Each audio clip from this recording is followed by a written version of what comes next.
Fala, gente! Estamos aqui com mais um episódio do Pode Tudo.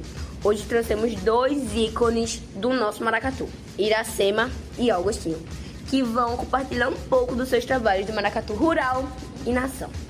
Vou passar agora para Iracema, nossa querida convidada, se apresentar. Fala, gente, meu nome é Iracema, sou natural aqui de Pernambuco, Tenho 23 anos e eu conheci o maracatu desde muito nova, Quando eu ia para os engenhos com meu pai, ele me apresentou. E eu pensei, por que não trazer isso aqui para a cidade, Eu moro no Ibura, desde muito cedo eu cresci lá.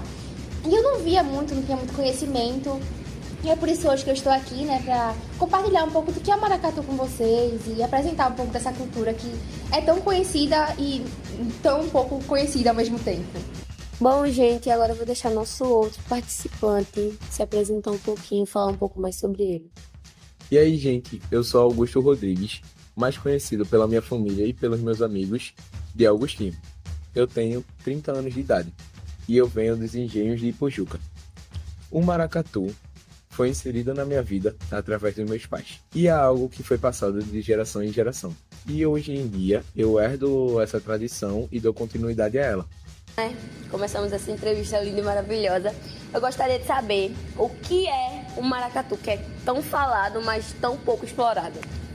Basicamente, o maracatu seria uma junção de segmentos entre danças, músicas, instrumentos e roupas.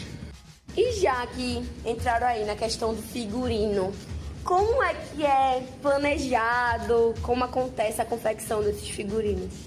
Rapaz, figurino é uma coisa muito difícil de ser feita, Como no maracatu nação, não temos o figurino do caboclo de dança e tudo mais, mas temos figurinos. Mas acho que, como ele faz parte do maracatu rural, ele pode falar um pouco mais sobre o figurino, porque é algo que é bordado à mão, é toda uma delicadeza, um trabalho feito durante semanas e tudo mais. O figurino do maracatu rural, ele é feito à mão. Por isso, ele é um figurino que demora mais para ser feito e é muito trabalhoso. E se você errar uma vez, você tem que voltar tudo de novo para poder fazer tudo certinho e tem que estar perfeito. E ele ser por dentro e por fora bordado. Então, é algo que demora muito para ser feito e tem uma demanda muito grande de muitos personagens para fazer em um curto período de tempo. E nisso, querendo ou não, se torna algo muito trabalhoso. Por isso que a gente tem uma equipe muito grande, Como a gente diz, o maracatu em si não é só quem dança, não é só quem toca.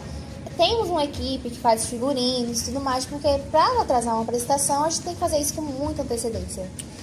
Em questão das músicas, como é que é trabalhado, como é que é os instrumentos? Bom, o povo relaciona muito o ritmo do maracatu com o carnaval, então você pensa logo o que é, algo muito animado, algo muito que deixa vocês todos contagiados querendo dançar. A gente usa diversos instrumentos, alguns deles são a caixa, os taróis, os afaiais, gunzais, tem também um tambor e entre outros, são diversos, depende muito do tipo de maracatu que você está dançando, como a gente disse, A gente tem o rural, a gente tem o nação, então vai de cada maracatu. E como era o maracatu antigamente? Bom, o maracatu nação, ele era tipo um cortejo real que simbolizava meio que a coroação de dois reis e rainhas do Congo. Era um espetáculo musical, dançado, ritualístico e tinha forte presença de elementos religiosos e tudo mais. Parecia realmente uma coisa bem religiosa ligada bastante à cultura, aos magos e tudo muito mágico e místico. E o maracatu rural, como é que ele se comportava antigamente? O maracatu rural antigamente usava roupas muito simples, como se fossem trabalhadores rurais. E não tinha tantos elementos ou tantos detalhes nas roupas. Eram algo mais simples mesmo. Vale lembrar que hoje a gente ainda não... Atualmente em si, a gente não mudou muito das nossas tradições. A cultura muda, mas a gente pega as essências do que era nosso antigamente. Então a gente ainda usa as roupas de chita, que é muito usado no maracatu nação e no rural. A gente vai evoluindo, Teve maracatu antigamente, mas hoje em dia não é tão diferente assim. E os adereços de antigamente, hoje em dia mudaram ou continuam a mesma coisa? Como que eram esses adereços? Bom, no maracatu nação a gente tem esse negócio de muitas roupas coloridas, como eu falei, as roupas de chita, que são aquelas muito florais e tudo mais. Saias rodadas das rainhas e das princesas, como eu lembrei, que tem a corte, a coroação da rainha e rei do Congo. Também tem uma característica muito marcada, que é a flor branca presa na boca, que eu acho que todo mundo aqui já viu que é usado até nos caboclos, né? Quando eles estão dançando e tudo mais, usam as flores brancas, além do manto bordado de lantejoulas e paetês. E o rural, os adereços do rural? Os adereços do rural atualmente basicamente são alguns que incluem chapéu, fitas, lanças, machados e flores. Para dar uma contextualização melhor, basicamente foi evoluindo, mas mantendo as raízes deles. E aquela questão do caboclinho, tem os dois? Porque Não, no Maracatu Nação a gente trabalha mais com mais o teatro, por assim dizer, sabe? Já no Maracatu Rural a gente tem os caboclos e tudo mais, que a galera que fica com a lança, que você fica, meu Deus, vai bater em mim, mas acreditem, gente, não bate. Todo mundo ali está muito bem preparado. E é isso, a gente não tem essas diferenças, sabe? Mas é tudo tão delicado, tudo tão parecido, que nem você nem percebe. É questão só do caboclo de lança, um pouco dos instrumentos que diferenciam um pouco mais essas duas tipos de maracatu. e como que o maracatu, passado de tradição, impactou a vida de vocês, o cotidiano de vocês? Bom, como eu falei, né? Eu conheci o maracatu com os meus pais, quando eu viajava pro interior, pra casa da minha avó e tudo mais. E era tudo muito... Você olha assim, sabe? O maracatu, da primeira vez, é aquela música barulhenta, o som, que você fica, meu Deus, o que é isso? Dá medo. Eu, no momento, senti um pouco de medo. Eu fiquei com medo real dos caboclos de lança, né? Conheci primeiro o maracatu rural, depois tive conhecimento do nação.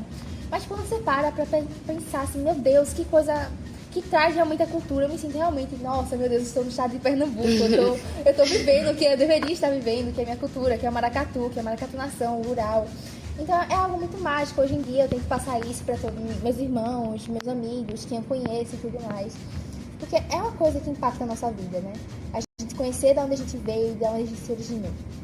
E pra você, Augustinho, né, mais conhecido, como que impactou a sua vida? Por ser algo que foi passado de geração em geração, é algo que eu vejo dos meus avós e dos meus pais. Então eu fui apresentado ao maracatu rural muito cedo, indo para as ruas e vendo as apresentações, também como funcionavam os instrumentos e a roupa. E foi algo que mudou minha vida, porque querendo ou não, tinha e tem um certo preconceito com o maracatu por conta do medo. Muitas pessoas julgam antes mesmo de conhecer e de ir a uma festa, por exemplo. E tem pessoas que morrem de medo só por ver fotos e coisas, mas não se interessa para saber um pouco da nossa cultura. Eu confesso, eu sou uma delas, morro de medo, Mas é algo que é bem tranquilo e bem aconchegante. Você lá, você se sente bem. A gente conhecer a cultura de onde a gente veio, a gente vive isso todo instante. Então, sim, é importante deixar o medo, o preconceito um pouco de lado e buscar sobre a cultura da gente. Bom, gente, para finalizar essa entrevista maravilhosa, que foi um prazer estar com vocês aqui. Eu queria saber se vocês têm algum recado, alguma coisa para falar, para deixar aqui para os nossos ouvintes. Acho que é muito disso que a gente falou, né? De conhecer o maracatu. Então, quem aí não conheceu ainda, tenham interesse, vão conhecer e tudo mais. Inclusive, a gente vai se apresentar no São João de Caruaru. E quem tiver a curiosidade ou querer perder um medo, querer ver como é que é, ou até depois, se interessar demais, querer participar, venha ver conosco. A gente não tem uma data definida ainda, mas quando tiver, a gente pede para avisarem. Obrigada, gente. Foi um prazer enorme estar com vocês Igualmente. A gente que agradece.